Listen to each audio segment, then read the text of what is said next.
দীর্ঘ ১.৫ বছরেরও বেশি সময় ধরেই নিষিদ্ধ আওয়ামী লীগের কার্যক্রম। এরই মধ্যে দলটির কার্যক্রম নিষিদ্ধ সংক্রান্ত সন্ত্রাসবিরোধী আইনের সংশোধনী বিলও পাশ হয়ে গেছে সংসদে। তবে এরপরও একের পর এক কর্মসূচির মধ্য দিয়ে আলোচনায় কার্যক্রম নিষিদ্ধ দল আওয়ামী লীগ। সবশেষ রাজধানীর আলাদা দুই জায়গায় ঝটিকা মিছিল করতে দেখা যায় নিষিদ্ধ সংগঠন ছাত্রলীগের নেতাকর্মীদের। এতে প্রশ্ন উঠছে, ফের রাজনীতিতে সক্রিয় হওয়ার পায়তারা করছে কার্যক্রম স্থগিত দলটি।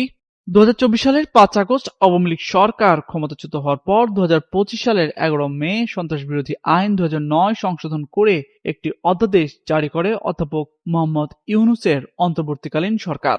দলের কার্যক্রম নিষিদ্ধ হওয়ার পর বাংলাদেশের নির্বাচন কমিশনও দলটির নিবন্ধন স্থগিত করে, যে কারণে চলতি বছরের ফেব্রুয়ারি নির্বাচনে অংশ নিতে পারেনি দলটি। তবে নির্বাচনের পরদিনই বাংলাদেশের বিভিন্ন জায়গায় দলীয় কার্যালয়ে পতাকা উত্তোলন সহ কিছু কার্যক্রমও চালাতে দেখা গিয়েছিল কার্যক্রম নিষিদ্ধ থাকা দলটির নেতাকর্মীদের।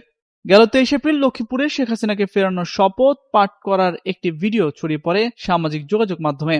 ওই শপথের সময় তাদের নিজেদেরকে কালকিনি ইউনিয়ন কার্যক্রম নিষিদ্ধ থাকা বাংলাদেশ আওয়ামী লীগ ও যুবলীগের বলে পরিচিতি দিতে দেখা যায়। সবশেষ গেল শনিবার ভোর আনুমানিক ৬টার দিকে ঢাকা বিশ্ববিদ্যালয়ের রাজু ভাস্কর্যের সামনে ঝটিকা মিছিল করতে দেখা যায় নিষিদ্ধ সংগঠন ছাত্রলীগের নেতাকর্মীদের। ১০ থেকে ১২ জনের একটি দল হঠাৎ করেই রাজু ভাস্কর্যের পাদদেশে জড়ো হয়ে মিছিল ও ব্যানার প্রদর্শন করে। একই দিন কুড়িল এলাকাতেও ঝটিকা মিছিল করতে দেখা যায় সংগঠনের কয়েকজন নেতাকর্মীকে।